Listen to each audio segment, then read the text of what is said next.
O Otaviano Canuto e o Thiago Peixoto fizeram um paper recentemente. Sim. E tocam num ponto assustador, né? Que nós podemos perder de 40% a 60% dos empregos no mundo por causa da inteligência artificial. E, de novo, o Mustafa fala uma coisa muito interessante. Ele falou, mas muitos dos empregos nós não fazemos por prazer, nós fazemos porque nós queremos ganhar o nosso sustento. Então, se deixar de fazer alguns empregos, se alguns empregos acabarem, não é tão ruim, porque nós vamos focar naquilo que nós gostamos de trabalhar. E aí ele pensa que esse enorme ganho de produtividade pode criar alguma coisa como uma renda universal, algo para que as pessoas possam continuar a viver. Você enxerga essa erosão dos empregos com alta velocidade, ou primeiro você acha que haverá uma transição de empregos de determinados setores para outros? Porque, na verdade, todo o avanço tecnológico, né, Ronaldo, acaba criando enormes oportunidades em outros setores, né? Isso é verdade. Agora, duas coisas que são importantes. Primeiro, hoje a IA, ela não é capaz de substituir um emprego inteiro. Ela é muito boa de fazer tarefas. Então, por exemplo, se você é um advogado, é o meu caso, você tem 10 tarefas ao longo do dia, você pode usar a IA para fazer parte delas. Mas substituir um advogado inteiro por IA, hoje é improvável, tá? Então, qual é a consequência disso? Você pode até perder o seu emprego, mas não diretamente para IA, para alguém que esteja usando IA melhor que você.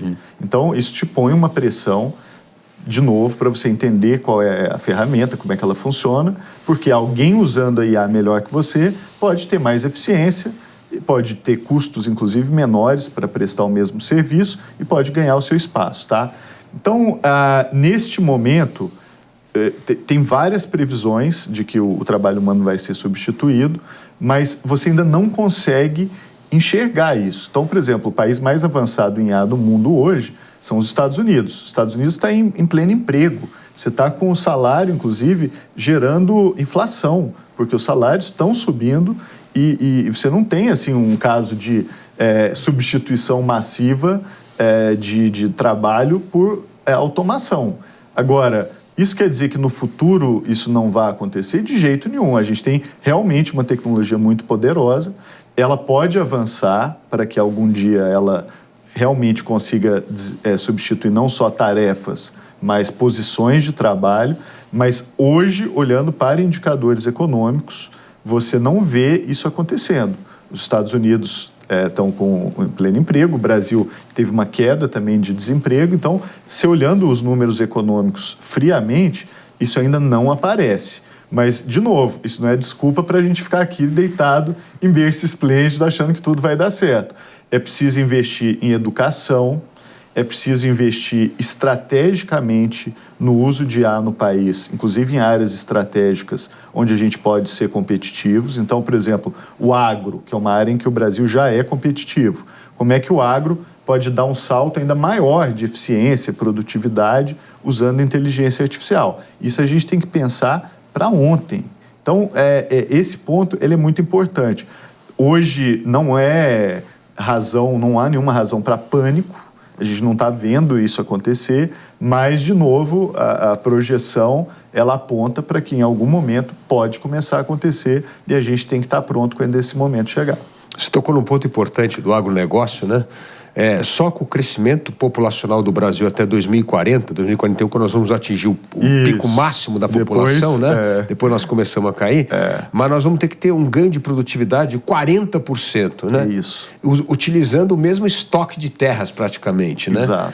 E isso, evidentemente, a inteligência artificial pode ajudar muito a dar esse salto de produtividade nesse setor, que já é o setor um dos mais competitivos do país, né? Pode. E o agro, ele está virando cada vez mais um setor de inovação e de inteligência. Quem acha que agro é terra, água e semente, né, vive no século XV. O agro, inclusive o agro brasileiro hoje, ele só é competitivo dessa forma porque teve um investimento muito grande em tecnologia, né? Então, você olha hoje, por exemplo, a capacidade de se produzir no Cerrado e em outros biomas. E o Brasil conseguiu fazer isso e a África não conseguiu, a China não conseguiu. Agora, a questão você precisa investir em sustentabilidade e aumento de produtividade. Então, você precisa usar menos terra parar com a expansão, né, inclusive de terras, que o Brasil já tem muita terra agricultável, não precisa expandir mais, e investir em inteligência para que essas áreas produzam cada vez mais. E o agro pode ter um papel aí imenso nisso. A inteligência artificial pode ter um papel imenso nisso. Por quê? Porque você consegue, por exemplo, usar visão computacional aplicada ao agronegócio. Com isso, você tem uma capacidade de prever o que vai acontecer com uma determinada lavoura. Você pode usar o AI para entender adaptação climática. Então, existem inúmeras possibilidades de uso dessa tecnologia para a gente ficar mais produtivo. Eu não tenho a menor dúvida de que o futuro de qualquer inovação que é realmente impactante no agro vai ser baseado em dados. A gente hoje está vendo, inclusive tem muita startup no Brasil que faz sensoriamento remoto, usa imagem de satélite para controlar a água, biodiversidade, varietais e uma série de coisas. E esse é o futuro. Quando a gente olha países como Austrália e Nova Zelândia, que são infinitamente menores que o Brasil, a quantidade de terra agricultável é muito menor, condições climáticas, inclusive, muitas vezes piores que as nossas. Dávila, competem com a gente, entendeu? Por quê? Porque estão com uma outra matriz para o desenvolvimento do agronegócio, que é uma matriz tecnológica. Então, é uma matriz que usa inovação para ser mais produtivo. O Vietnã, que agora começa a querer competir com o Brasil em café. 20 anos atrás, o Vietnã era 0 em café. Em 20 anos, eles conseguiram se tornar tão competitivos quanto a gente, estão roubando espaços do café brasileiro em vários lugares. Também, de novo, por quê? Porque estão apostando em inovação, tecnologia e dados. Então, eu acho que assim, nós já somos muito competitivos nessa área, podemos ser ainda mais. E aí é nesse momento que entra análise de dados, inteligência artificial, que pode fazer com que a gente dê um salto ainda maior no nosso agro. E o agro é isso aí, é uma ponta muito importante, ganho de produtividade, exportação brasileira, e o Brasil pode continuar sendo líder de mercado se aproveitar essa boa fase aí, como você falou, né? Pode, e tem muita oportunidade ainda para ser explorada nessa área. Exatamente. Agora, outra área que você recentemente escreveu uma coluna que me chamou muita atenção, que o Brasil pode também liderar, é na questão da energia renovável. Como 90% da nossa matriz é renovável, uma das questões fundamentais da inteligência artificial é o consumo de energia, né? Outro dia eu li um estudo que me chamou muita atenção. Até 2026, nós vamos ter um consumo de energia praticamente um Japão, ou seja, que é a terceiro maior PIB do mundo no consumo de energia, de tanta energia que vai consumir com inteligência artificial. E você disse que o Brasil pode ser, na verdade, um grande mercado para o desenvolvimento da inteligência artificial por causa dessa energia sustentável. Conta um pouco como é que nós podemos aproveitar essa oportunidade da inteligência artificial para gerar riqueza por causa da nossa matriz energética. Então, Dávila, inteligência artificial usa muito energia e água, tá? Por quê? Você precisa de data centers. Então, todos esses chips que a NVIDIA vendeu, eles precisam ser alimentados por eletricidade. Chip sem eletricidade não vale nada, ele é inútil. Então, a base para IA é isso. Você precisa, de um lado, o microchip, do outro lado, energia elétrica.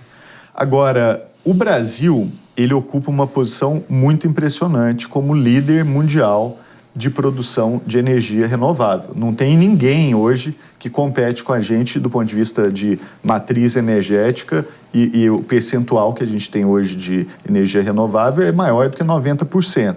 Então, isso é muito importante. Por que é importante? Porque não é admissível que a gente vá queimar mais carbono, jogar mais carbono na atmosfera para alimentar a inteligência artificial. Então, a previsão da Agência Internacional de Energia Elétrica é exatamente o que você falou. É um Japão novo entrando no circuito nos próximos anos.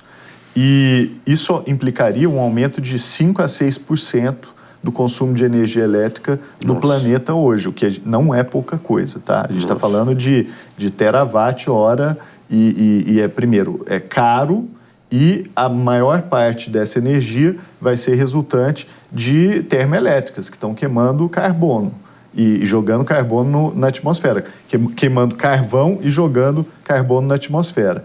Então, o que acontece? As empresas estão desesperadas por fornecedores que tenham capacidade de oferecer energia renovável.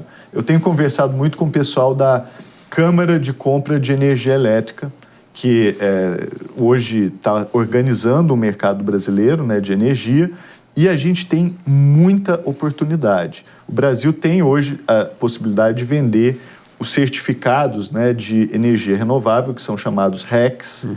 Inclusive, a lei americana hoje permite que essas empresas comprem esses certificados em outros países. Uhum. Você não precisa com que a energia seja nos Estados Unidos, por exemplo. Você pode comprar um certificado no Brasil e aplicar para uma energia que não é renovável nos Estados Unidos. Então, essa é uma oportunidade, na minha visão, do Brasil enriquecer. Se a NVIDIA, que vende chip, ela teve uma valorização do tamanho do PIB do Brasil, e se cada um desses chips depende de energia elétrica e cada vez mais de energia renovável, então o país que produz mais energia renovável, que somos nós, a gente tem que aproveitar essa oportunidade para enriquecer. Eu acho que é muito importante a gente organizar esse setor.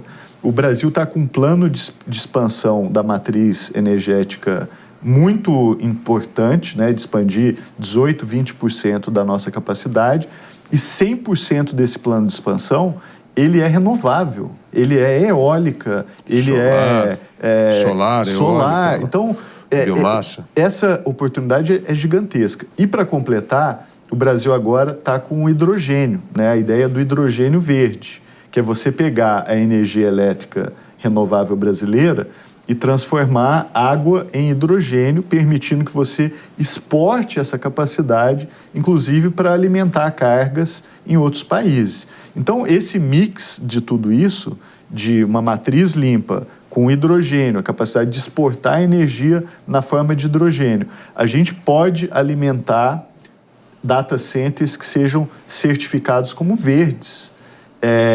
Quem comprar a energia do Brasil não vai estar adicionando carbono da atmosfera. Agora, para a gente se beneficiar disso, precisa de planejamento. A gente precisa entender a natureza dessa demanda e adaptar o país, organizar inclusive a forma de certificação dessa energia, que é o principal desafio, para poder atender a essa demanda de carga novas. Então, se a gente fizer, eu não tenho a menor dúvida que se a gente não virar uma NVIDIA, a gente vira próximo, você entendeu? A gente pode não ter a mesma curva de valorização que a NVIDIA teve, mas a gente pode ter algo que seja extremamente relevante para ajudar o país a enriquecer.